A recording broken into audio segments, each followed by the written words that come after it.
मित्रों, भगवान व्यास ने आकर के पांडव लोगों को बतलाया है कि द्रौपदी का स्वयंवर चल रहा है, स्वयंवर का आयोजन है, उसमें तुम लोग जाओ और वहाँ पर तुम द्रौपदी से विवाह होना तुम लोगों का तय है, ये विधि का विधान है, तुम लोग वहाँ पर जाओ। तो उनके कहने से और ब्राह्मणों द्वारा पता लगने से ये लोग वहाँ के लिए चल दिए, पंचाल देश के लिए। और आगे की कहानी सुनने के लिए वीडियो के अंत तक बने रहिए, बहुत ही अच्छा कहानी है। इसी बीच में अर्जुन को गंधर्वराज से लड़ाई हुआ, उसके बाद मित्रता भी हो गया। तो गंधर्व से अर्जुन की लड़ाई और मित्रता उसी रास्ते में हो गया। ये सब सुनने के लिए चैनल के साथ बने रहिए। व्यास के चले जाने पर पांडवों ने अपने आश्रयदाता ब्राह्मण को प्रणाम करके अनुमति लिए और वहाँ से ये लोग चल दिए। एक दिन रात यात्रा करने के बाद गंगा तट के सोमाश्रयायन तीर्थ पर पहुँचे। आगे आगे महारथी अर्जुन मशाल लिए चल रहे थे। स्वच्छ एवं एकांत गंगा जल में गंधर्वराज चित्ररथ स्त्रियों के साथ विहार कर रहे थे। उसने उन लोगों के पैरों की धमक और नदी की ओर बढ़ना देखकर सुनकर बड़ा क्रोध प्रकट किया और अपने धनुष को टंकार कर पांडवों से बोला, अजी दिन के अंत में जब लालिमामयी संध्या होती है, उसके बाद सारा समय गंधर्व, यक्ष और राक्षसों के लिए है। दिन का सारा समय तो मनुष्यों के लिए है ही। जो मनुष्य लोभवश हम लोगों के समय में इधर आते हैं, उन्हें हम और राक्षस कैद कर लेते हैं। इसी से रात के समय जल में प्रवेश करना निषिद्ध है। खबरदार, दूर ही रहो। मैं कुबेर का प्रिय सखा और पूरे आत्मसम्मान का पक्षपाती हूँ। मेरे ही नाम से यह वन भी प्रसिद्ध है। मैं चित्ररथ गंधर्व हूँ। मैं गंगा के तट पर विहार करता हूँ। इस समय यहाँ राक्षस, रुद्रगण, देवता अथवा मनुष्य कोई नहीं आ सकता। तुम क्यों आ रहे हो? अर्जुन ने कहा, अरे मूर्ख, भूखे, नंगे, अमीर, गरीब सभी के लिए रात दिन गंगा माई का द्वार खुला है। यहाँ आने के लिए समय का कोई नियम नहीं है।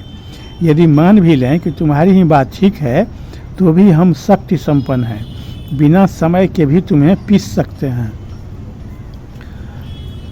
देव नदी गंगा कल्याण जननी एवं सबके लिए बेरोक टोक है। तुम जो इसमें रोक टोक करना चाहते हो, यह सनातन धर्म के विरुद्ध है। क्या केवल तुम्हारी बंदर घुड़की से डरकर हम गंगा जल का स्पर्श न करें?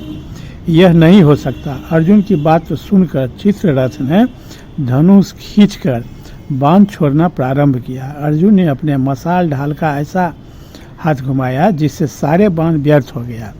अर्जुन ने कहा, अरे गंधर्व, अस्त्र के मर्मज्ञों के सामने धमकी से काम नहीं चलता। ले, मैं तुमसे माया युद्ध नहीं करता, दिव्य अस्त्र चलाता हूँ। अर्जुन ने दिव्य अस्त्र चला करके गंधर्व चित्ररथ को बेहोश कर दिया।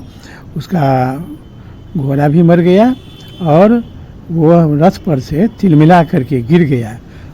तो उसके बाद अर्जुन ने अग्न्यास्त्र छोड़ा। चित्ररथ जब जल जाने के कारण उसका रथ दग्ध हो गया। वह अस्त्र से तेज से इतना चकरा गया कि रथ से कूदकर मुंह के बल लुढ़कने लगा। अर्जुन ने झटपट उसके केस पकड़ लिए और घसीट कर अपने भाइयों के पास ले आए। गंधर्व शरण में युधिष्ठिर के शरण में आ गया और द्रवित होकर युधिष्ठिर ने आज्ञा दे दी और गंधर्व की पत्नी युधिष्ठिर से क्षमा मांगने लगी कि आप इनकी प्राण का रक्षा करें। तो युधिष्ठिर ने आज्ञा दे दी, अर्जुन, यशोहीन, पराक्रमहीन, स्त्री रक्षित गंधर्व को छोड़ दो। अर्जुन ने उसे छोड़ते हुए कहा, गंधर्व, तुम्हारी जान बच गई। क्रूराज युधिष्ठिर तुम्हें अभय दान देते हैं। गंधर्व ने कहा, मैं हार गया। मुझे दिव्य अस्त्र का मर्मज्ञ मित्र मिला। मैं अर्जुन को तो गंधर्व ने कहा कि अर्जुन, तुम्हारे मित्र बन जाओ। तुम हमको दिव्य अस्त्र सिखाना। अब मैं तुझे गंधर्व विद्या सिखाऊंगा, जिसे चाक्षुषी विद्या कहते हैं। इसी विद्या के प्रभाव से गंधर्व लोग सर्वत्र विजयी होते हैं, अदृश्य हो जाते हैं, कुछ भी करते हैं। इस विद्या का प्रभाव यह है, इसके बल से जगत की कोई भी वस्तु, चाहे वह जितनी सूक्ष्म हो, नेत्र के द्वारा प्रत्यक्ष देखा जा सकता है। जो 6 महीने तक एक पैर पर खड़ा रहता है, वही इस विद्या को सीख सकता है कि तुमको मैं ऐसे ही सिखा दूंगा। तुम बहुत श्रेष्ठ हो। गंधर्व कि ये सब बात कहने से दोनों में मित्रता हो गया। और अर्जुन दिव्यास्त्र का शिक्षा गंधर्व को दिए और गंधर्व चौकसी विद्या का शिक्षा अर्जुन को दिए। दोनों एक दूसरे के मित्र हो गए। तो अब अर्जुन ने पूछा कि तुम हम पर आक्रमण क्यों किया था? तो गंधर्व ने कहा कि तुम लोग न अग्निहोत्री हो, न तुम लोग ब्राह्मण हो, और न प्रतिदिन हवन करते हो, आपके अपने साथ ब्राह्मण की ने भी नहीं लाए हो, इसी से मैंने आक्रमण किया। दूसरी बात कि एक तो स्त्री के सामने अपमान नहीं सहा जाता, दूसरे रात के समय हम लोगों का बल दुगुना हो जाता है, उससे क्रोध भी दुगुना हो जाता है। इसी सब कारणों से हमने तुम पर मैं आक्रमण किया था कि मैं पहचान गया तुम पांडव हो और पांडव पृथ्वी पर में सबसे शक्तिशाली हैं और तुम्हारे पास एक से एक दिव्यास्त्र है, तो तुम हमको दिव्यास्त्र की शिक्षा दो।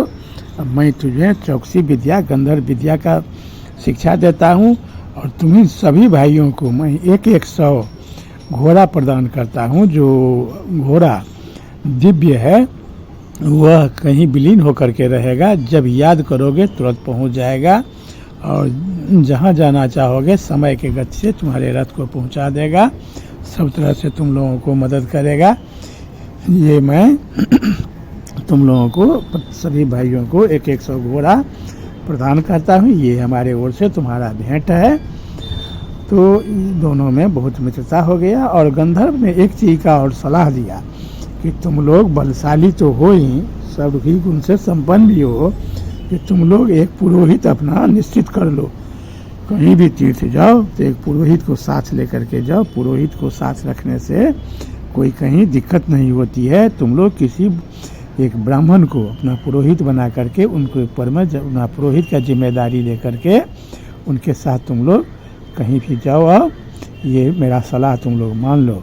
और जब कभी भी तुम्हें मेरा ज़रूरत पड़ेगा तो हम हमेशा तुम्हारे सेवा में उपस्थित रहेंगे। तो हम दोनों की मित्रता ऐसे बनी रहे, इस पर तुम भी ध्यान रखो और हम भी ध्यान रखो। तो इस तरह अर्जुन और गंधर्वराज चित्ररथ दोनों बहुत घनिष्ठ मित्र हो गए और दोनों बराबर एक दूसरे के समय आने पर मदद करते रहे। तो मित्रों, ये महाभारत की कहानी इस तरह का सुनने के लिए आप हमारे चैनल के साथ बने रहें। मैं हमेशा नया इस तरह की कहानी आपको सुनाता रहूँगा और संपूर्ण महाभारत